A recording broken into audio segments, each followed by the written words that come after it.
আমি অপপ্রচার নিয়ে চিন্তিত না। কেউ আমার নামে মিথ্যা প্রচার করছে, মিথ্যা বলছে, সেটা নিয়ে আমি চিন্তিত না, কারণ আমাদের অনেক কাজ আছে। কিন্তু কাজ রিলেটেড আজকে আপনাদের সম্মুখীনে আসা, বিকজ 12ই ফেব্রুয়ারি আমাদের আকাঙ্ক্ষা নির্বাচন, সেই নির্বাচনে আমি জয়ী হয়ে এসেছি, আল্লাহ তাআলার অশেষ রহমত। কিন্তু সেই জয়ের মানে জয় পাবার আগ পর্যন্ত অনেক চড়াই উতরাই আমাদের পার হতে হয়েছে। আমাদের প্রতিপক্ষ যারা ছিলেন তারা বিভিন্নভাবে অনেক প্রচেষ্টা করেছেন, চালিয়েছেন কেন্দ্র দখল করা।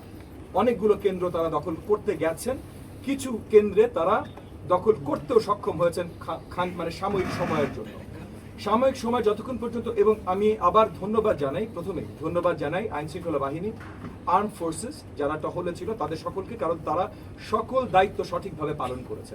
যেই জায়গাগুলোতে আমাদের প্রতিপক্ষরা কেন্দ্র দখল করে ভোট চুরির কারখানা করতে চেষ্টা করেছিল, সেই জায়গাগুলোতে প্রথমে আমাদের কর্মী বাহিনীরা থামাতে চেষ্টা করে, এবং তারপর আর্ম ফোর্সেস এবং আইন শৃঙ্খলা বাহিনীরা শক্তভাবে তাদেরকে প্রতিহত করে।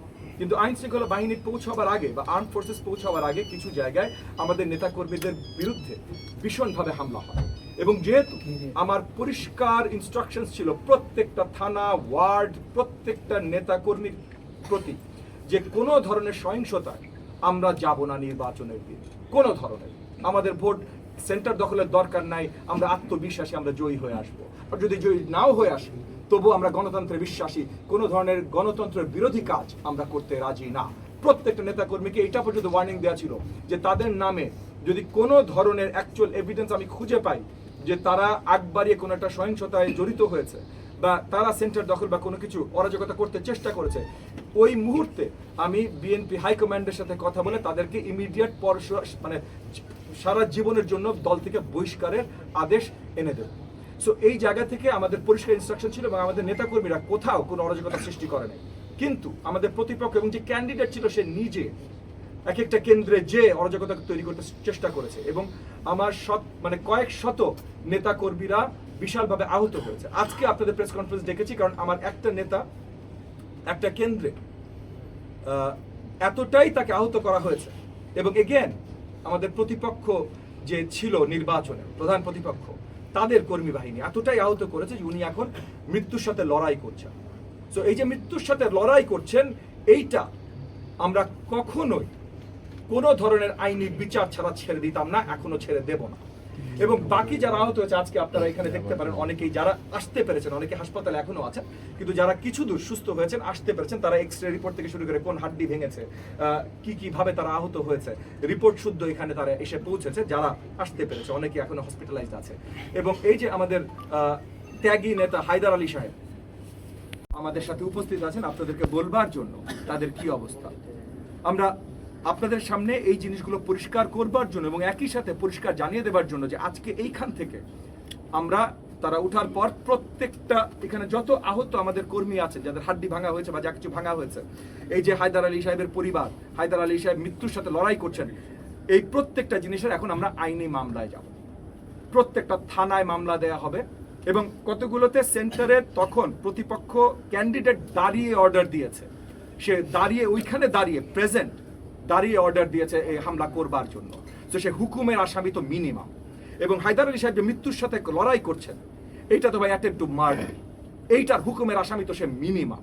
এই প্রত্যেকটা মামলা আজকে এইখান থেকে বের হয়ে আপনাদেরকে আগে জানিয়ে দিচ্ছি, যেন কেউ না বলতে পারে যে ববি হাজার যেইটা করে বা সেইটা করে। এবং আমরা অন্য কিচ্ছু করছি না ভাই, শুধুমাত্র আইনের বিচার চাইছি, এবং তবু আপনাদের বলে কয়ে চাইছি, কারণ আমরা কিন্তু সরকারে আছি, আমরা চাইলে অনেক কিছু করতে পারি, কিন্তু সেটা সুন্দরভাবে গণতান্ত্রিক প্রক্রিয়া হবে না বলে আপনাদেরকে ডেকে নিয়ে আপনাদেরকে পরিষ্কার জানিয়ে, আপনাদের কোনো প্রশ্ন থাকলে সেই প্রশ্নগুলোর উত্তর পরিষ্কার আপনাদেরকে দিয়ে তারপর আমরা মামলাগুলো দায়ের করব। এইখানে ছোট্ট একটু আমি আপনাদের অনুমতি চাচ্ছি, আমাদের হায়দার আলী সাহেব আমাদের ত্যাগী নেতা, যিনি মৃত্যুর সাথে লড়াই করছেন, ওনার কনিষ্ঠ সন্তান অপূর্ব দুটো কথা আপনাদের সামনে বলবে। অপূর্ব বলেন। আসসালামু আলাইকুম। আপনারা এখানে আসছেন, আপনার নামটা বিএনপি রাজনীতির সাথে জড়িত। তো আমি উচ্চনার বড় সন্তান মোহাম্মদ হুসাইন আলী অপূর্ব। আপনারা এখানে সবাই আসছেন, আপনাদেরকে আমি ধন্যবাদ জানাচ্ছি। আমার বাবা নির্বাচনী রাতে সহিংসতায় আহত হন। তার ব্রেনে হ্যামারেজ হয় এবং মাথার ভিতরে রক্তক্ষরণ সহ রক্ত জমাট হয়। পরবর্তীতে সার্জারির পর এখন পর্যন্ত আজকে প্রায় 9 থেকে 10 দিন তার চিকিৎসা চলছে। এখনো তিনি আইসিইউতে ভেন্টিলেশনে আছেন। এখন পর্যন্ত আসলে ওনার অবস্থা কোনো পজিটিভ কোনো দিকে যায়নি।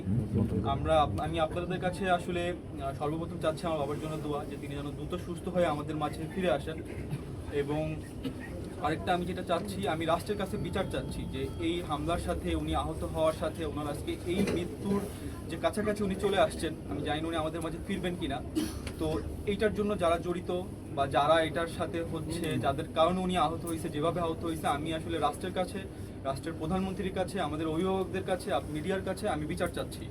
আমি চাই আমার বাবা তিনি সুস্থ হোক এবং তিনি তার বিচারটা পান। হামলাটা কখন হয়েছিল? ইলেকশনের আগে না ইলেকশনের কিছু ঘটনা ঘটেছে আপনার যখন ভোট চলছে, যেমন মাইলস্টোনে আমার ইনারা আহত হয়েছে, ইনার হাত ভেঙে ফেলেছে। মাইলস্টোনে খোদ প্রতিপক্ষ ক্যান্ডিডেট দাঁড়িয়ে অর্ডার দিচ্ছিল এবং মাইলস্টোনের ভিডিও যেগুলো ভাইরাল হচ্ছে দেখবেন, যে আমাদের একজন ত্যাগী কর্মী উনি নিজে প্রতিপক্ষকে থামাতে চেষ্টা করছিলেন। সেইখানে উনারা যতক্ষণ পর্যন্ত থামাতে পেরেছেন থামিয়েছেন, তারপর আর্মি এসে সেটাকে সঠিক ব্যবস্থা নিয়েছে।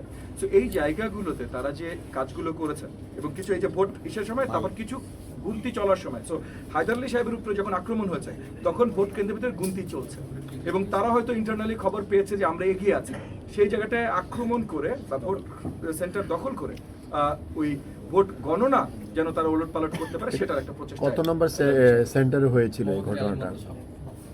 কত নম্বর সেন্টার? 43 না, মাইলস্টোন 43। আলী মাদ্রাসাটা কত নম্বর সেন্টার? আলী মাদ্রাসাটা হচ্ছে 34 নম্বর ওয়ার্ডে। 34 নম্বর ওয়ার্ডের সেন্টার নাম্বারটা আপনারা নিজে দেখে নিতে পারেন বা পরে আপনাদের জানিয়ে দিতে পারেন। সো এই অবস্থানগুলো আপনাদেরকে পরিষ্কার করে জানাবার জন্য আজকে আমাদের এই প্রেস কনফারেন্সটা ডাকা, এবং যেটা আমি আপনাদেরকে প্রথমেই পরিষ্কার করলাম যে আজকে এখানে এগেন হায়দার আলী সাহেবের পরিবার ওনারা অ্যাটেম্পট টু মার্ডার মামলা করবেন।